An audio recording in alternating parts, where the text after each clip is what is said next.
What's going on, traders? We got a lot to talk about. We're going to talk about the SPY, the triple Qs, and of course, we have to talk about SMCI.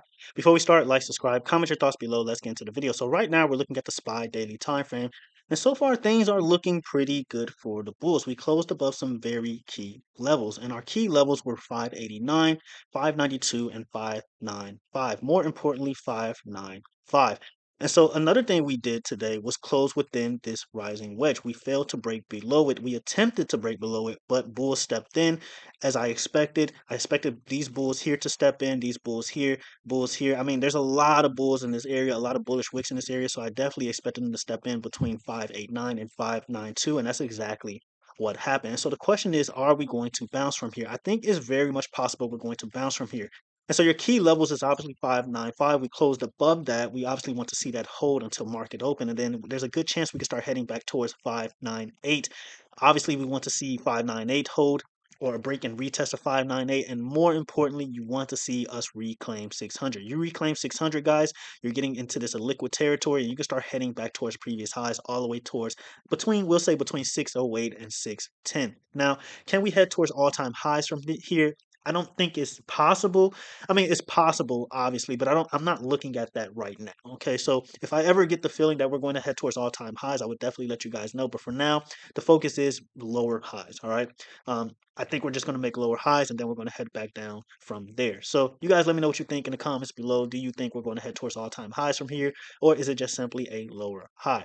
But again, 600, more than importantly, that's the main thing you want to see get reclaimed if you're bullish. Now, if you're bearish, you want to see us break below 589. We talk about this level all the time. You break below 589, you start oiling up, buddy. It's your time to shine. All right. So 584 is your gap fill. You break below 589, you're heading towards 584. Lowest I'm looking at is about 579. All right. So we've seen that bulls have reclaimed this 589 level. They're going to step in again if we get back down here, but I do think if we get back down here again, bears are going to step in aggressively and we're going to see a further breakdown. So again, you want to see 589 hold when it comes to the SPY, triple Qs.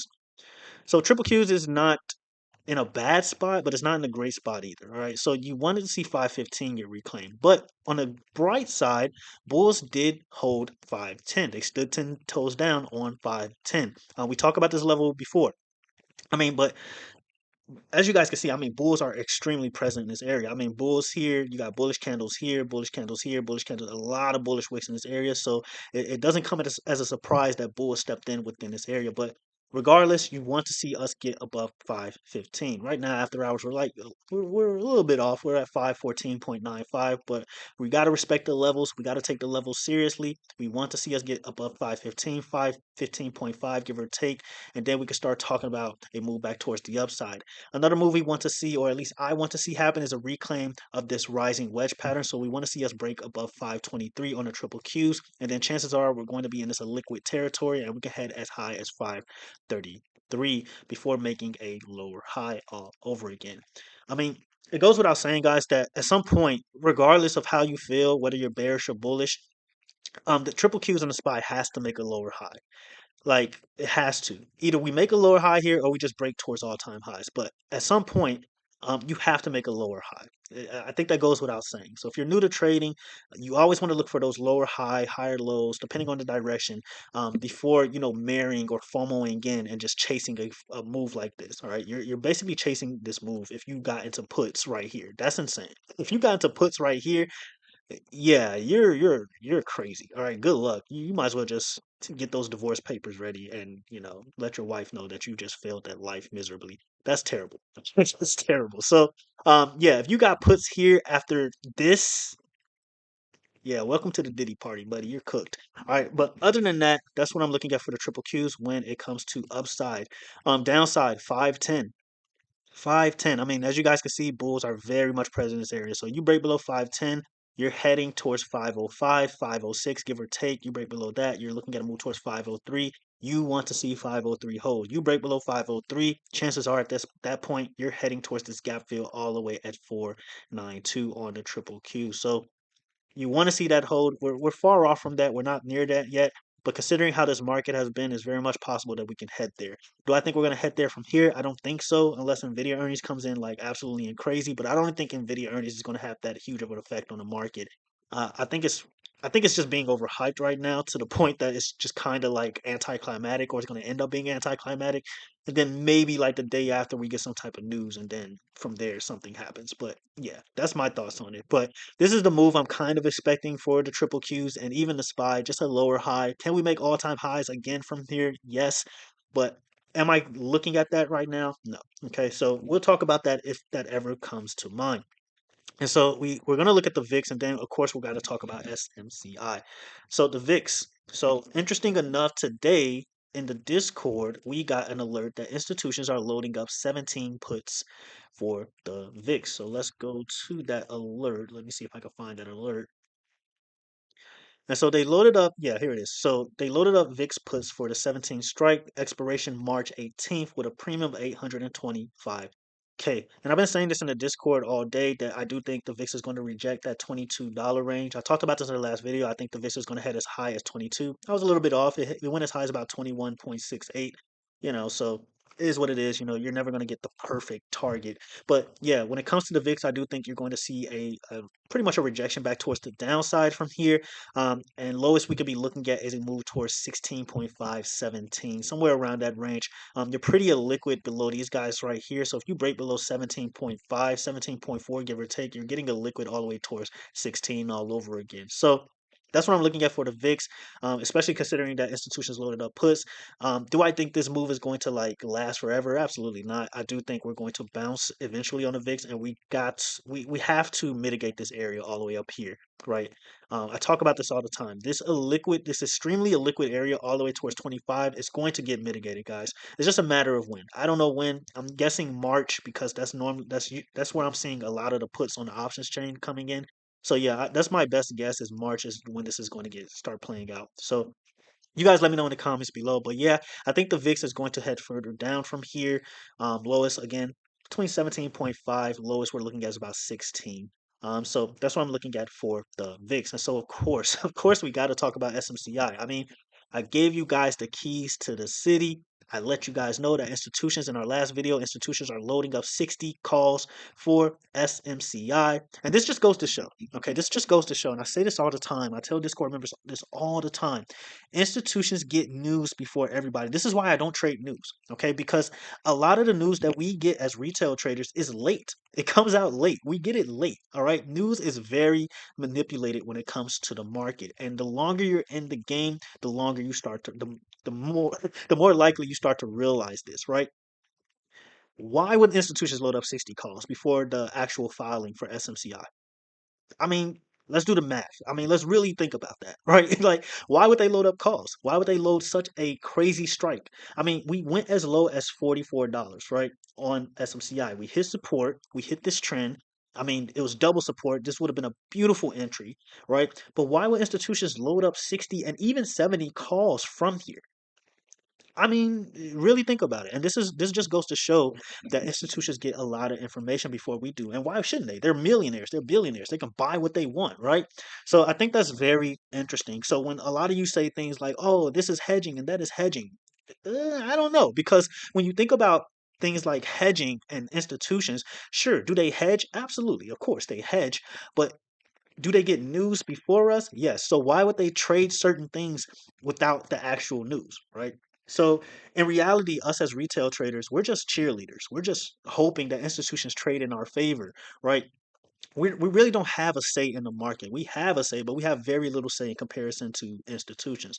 But again, I mean, congratulate. I mean, again, why would they trade 60 calls? So you guys let me know in the comments below. This is why I don't.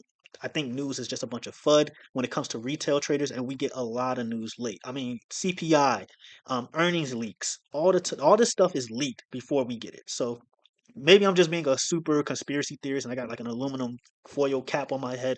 But that's what I think when it comes to certain things. And I've been trading for about 10 plus years.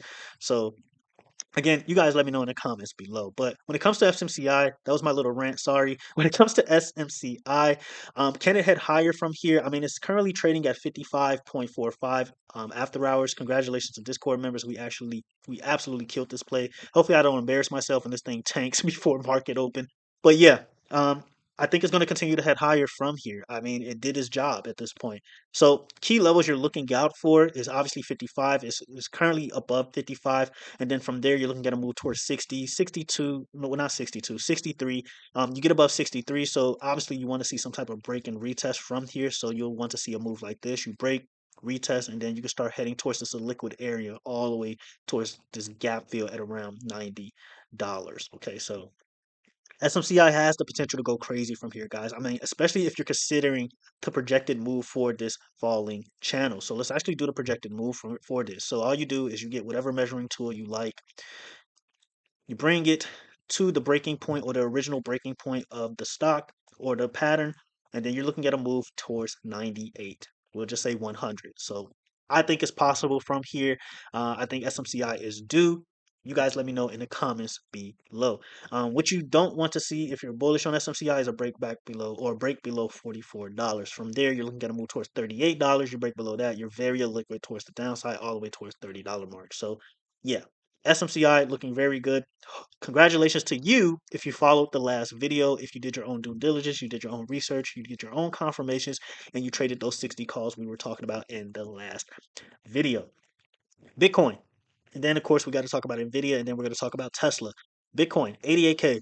88K. It keeps rejecting this, right? Not even 88K anymore. I would say 85K. So again, I say this all the time. Bitcoin loves to stop hunt, guys. It will stop hunt you to oblivion, right? So usually the first break of an important level is false, right? When it comes to Bitcoin. So for example, Bitcoin would do something like it will break above 100K, and then everybody gets excited. They're like, "Oh, Bitcoin's above 100K," and then everybody starts FOMOing again. They're like, "Oh, it's going to 102K or whatever the key levels after that is." And then Bitcoin will break down all the way to like something like 95K. It'll do some crazy move back towards 95K, right? It'll just do something like this, and then boom, break towards 95K, and then you're stuck holding the bag, or you think you're stuck holding the bag, and then once it stop hunts you, then it goes back above that key level. So usually the first break is the false break on Bitcoin. That's what I've learned. You guys let me know in the comments below. But the next time this thing gets below 88K, we'll just say 85K.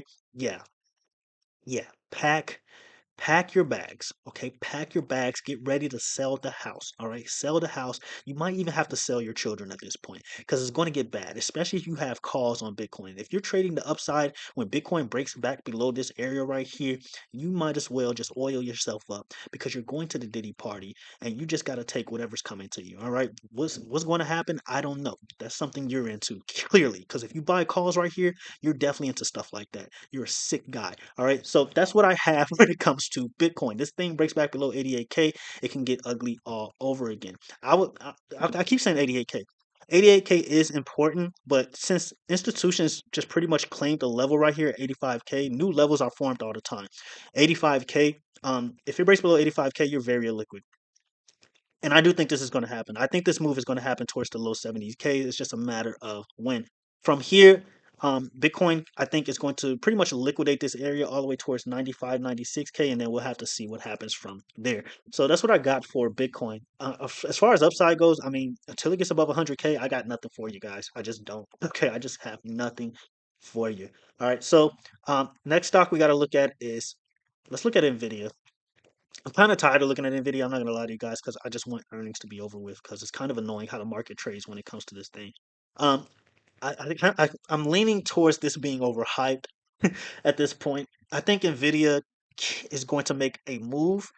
Highest I'm looking at is 140 for his earnings. Lowest I'm looking at is about 120. Okay. A 7% move from here is 140. Okay. It's very much 140. You do have a potential head and shoulders pattern here, inverse head and shoulders pattern here. If we form somewhat of a bullish candle and reclaim 130, that will kind of start confirming that this is a head and shoulders pattern or inverse head and shoulders pattern. You can start, if you break out of this neckline, you break above this neckline at around, I'll say 144, you can start heading towards 163 on Nvidia. We do have a little bit more downside. I mean, a liquidated downside down here at around 119, 120. So this is very much a possible move prior to its earnings, or maybe for its earnings. But yeah, Nvidia looks okay. I would say it doesn't look great, but I mean, Earnings, guys. It's a 50-50 gamble. You're taking a huge risk if you trade earnings. As far as what institutions are doing, I'm seeing 136 calls. I'm not going to get into quant data because it just takes forever to load all that stuff. But 136 calls, I'm seeing 140 calls. Source, just trust me, bro. All right, that's the best I can give you when it comes to what institutions are doing when it comes to Nvidia. Am I seeing any more puts? No. I told you guys about those 128 puts that institutions loaded up at 139. I mean, they absolutely made a bag. Those institutions made an absolute bag. We made a bag off of it, but institutions made a much bigger bag off those puts. NVDL, which is Nvidia's ETF, this thing went as low. I told you guys about those 50 puts as well in that one video. I told you guys they were loading up 50 puts. They loaded up 50 puts on NVDL all the way at 64. When it was at 64, crazy bag. All right, crazy bag. So you guys know I don't make this stuff up. I give you guys what institutions are doing. A lot of you fight it. A lot of you say it's hedging, but I mean, you can go back to that video and you see. You look where NVDL was at that video. Look where Nvidia was in that video when I was talking about 128 puts. Cash. All right, cash. So if you want access to those type of plays, Discord link is in the description below. Because we got into this play as well. We got in at, I think we got in at around 62 when NVDL was at 62, and we took profit at around 56. So I mean, easy money, guys. It's insane. So Apple. Apple. So here's my thought process when it comes to Apple. I think institutions are treating Apple as a safe haven, right? I do think that, right? I think institutions are actually treating this thing like a safe haven. Why is that? Well, we're seeing the market tank. Right? Like we've seen the market tank for like a good week, like a good 4 days in a row now, and Apple just keeps getting good news. Usually when the market is tanking, nothing but bad news comes out, right? But Apple keeps getting good news. Today, I think it got like news on its dividend increase, and so I do think that once Apple is done being treated like a safe haven, you're going to see a rotation out of Apple, and you're going to start seeing a rotation back into stocks like Nvidia, Meta, so on and so forth. And so not only that, but Apple is back in the range of these guys, these cocaine bears, these psychopaths, these evolved evolution orca killer whales. All right, these guys right here, they are back in the range of these guys. So if these guys step in, if Apple gets any slither of bad news, or maybe Apple is just done being a safe haven for institutions, these guys are going to step in. You're going to see Apple absolutely tank towards 237, 235. All right. So you definitely don't want to see that if you're bullish on Apple. Another thing, Apple is too expensive. And the reason why I say it's too expensive is because if we're talking about a dividend increase for its next earnings, right? Um, Next earnings is all the way in April. Who's going to buy Apple at 250? Prior to his earnings, 2 months prior to his earnings. Like, I'm not. That's insane. That's crazy, right? I don't think institutions are either. Believe it or not, institutions are very cheap. They're millionaires and billionaires, but they're very cheap. And that's what makes them smart, smarter than the average retail trader. So, a move we could be looking at when it comes to Apple, if we just so happen to see more upside, right? We could see one more move towards 252, 255 before heading back towards the downside. But again, if Apple is done being a safe haven for institutions, I think this thing is going to tank from here. I think eventually these guys are going to step in, especially if it gets below 245. So this is what you want to see if you're bearish on Apple. But again, too expensive, way too expensive if you're talking about a dividend increase for Apple. Absolutely not. Absolutely not. 250? No. I think a beautiful buying opportunity for Apple is 180. We're too far from that, but it's very much possible. So that's what I'm looking at for Apple. Last but not least, Tesla. Tesla. Institutions are going absolutely ballistic when it comes to calls on Tesla. I mean, they're going insane. You got, hopefully I click on the right one. So we go to quant data, and you're getting a lot of calls coming in for Tesla here. You got a bunch of 325 calls, right? 200K premium. Let's actually zoom over so you guys can see. So you have 325 calls for March 7th. That's next week.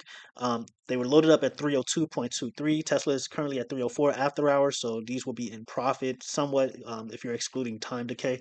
250K, 118K premiums. I mean, it gets crazy, guys. There's a lot of 950 calls for next year as well. Right here, you got 312.5 calls for March 7th as well. You got 200K premium, 69K premium, a lot of calls. And these were right before close as well. A lot of these were right before close. So there's a lot of calls coming in for Tesla. Do institutions know something? Here's more 312.5 calls for Tesla, 200K, 20, what is this, 26K, 24K. So there's a lot of calls coming in for Tesla prior um, prior to close. Apple. Let me actually look at Apple real quick for you guys because this was another interesting one. I also told you guys that the institutes were loading up 360 calls for Tesla as well for March 14th. I'm not gonna look those up, but you just gotta trust me or get quant data yourself. All right, it just you know, this is insane. 170 puts for December 19th. Pretty far from there. I wouldn't bet my money on that, but it's very much possible that Apple has that low. I think it's possible, but I'm not gonna put my money on that type of trade. Um, but Apple, there was I want to see if I could find these puts, but I might be, yeah, 230 puts for April 4th. You got a 900K premium on these. Okay, 900K premium. And then I think there was one more. Yeah, I'm not gonna be able to find it, but yeah, source, trust me, bro. So that's all I have for this video, guys. In regards to Tesla, I think Tesla is in a beautiful spot from here. If Tesla gets above 310, pack your bags. You're going to the moon. Grab you some Capri Suns. Leave the kids. Leave the wife. You're gonna find you a new wife. You're gonna find you some new kids on the moon. Chances are they'll probably find you a more attractive because they never seen a human before on the moon. So that's what I got. In regards to Tesla, I think it's just going to pump from here. 297, easy bear trap. Especially if it gets above 310, easy bear trap. Pack your bags. You're very liquid all the way towards 360 if you get back above 310. All right. So that's what I'm looking at for Tesla. You guys let me know in the comments and below what you think. Until the next video, traders, have you a good one.